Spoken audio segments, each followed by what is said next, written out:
आणि काय आपल्या दलित समाजाच्या बांधवाला पोलिसांनी मारहाण करण्यात आली होती। त्या बांधवाला त्याचा जीव गमावायला लागलं होतं। आज ते जो वकील साहेब आहे त्या बांधवासाठी आपल्याला लढत होते आणि ते बांधवासाठी आपल्याला न्यायासाठी आपल्याला संघर्ष करत होते। ते आपल्यासोबत अरविंद ताडे वंचित बहुजन आघाडीचे पुणे शहर अध्यक्ष ते उपस्थित आहे।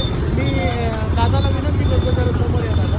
आज आपल्या अरविंद ताडे साहेब काय घटना घडली होती, कशी परिस्थिती झाली आपण माहिती। दिनांक 25/11/2025 रोजी दुपारी 4:30 वाजता मयूर कुंटे नावाच्या एका भीम अनुयायाला भोर पोलीस स्टेशनमध्ये बोलवलं जातं। बोलावल्यानंतर त्याच्यावरती जो काही ॲलिगेशन होते, जे आरोप होते, त्या आरोपाची कुठेही स्टेशन डायरीमध्ये नोंद होत नाही। त्याचा तशा पद्धतीचा FIR होत नाही।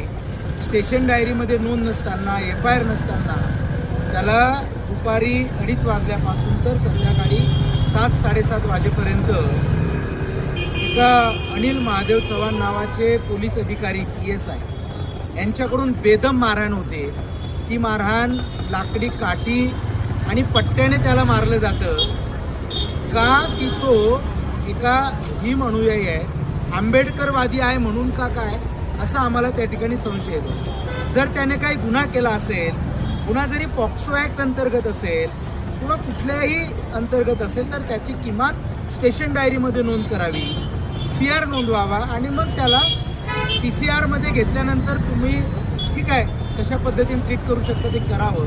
पण हे काही न करता या प्रकरणातील आरोपी अनिल महादेव चव्हाण यांनी मारहाण केली। 25 तारखेला ही घटना घडली। नंतर 25 तारखेला त्या मुलाला मारहाण केल्यानंतर तो घरी गेला, आईवडिलांना सगळं सांगितलं। बरंही मारहाण करताना त्याने जेव्हा आईवडिलांना फोन करून बोलवलं तेव्हा त्याचे वडील त्या ठिकाणी आले। वडिलांनी मारहाण करताना पाहिलं, त्याचा देवांग थोरवे नावाचा मित्र त्याने सुद्धा पाहिलं मारहाण करत असताना। असं सगळं काही असताना मग त्याला 25 तारखेला त्याचे वडील घरी घेऊन जातात।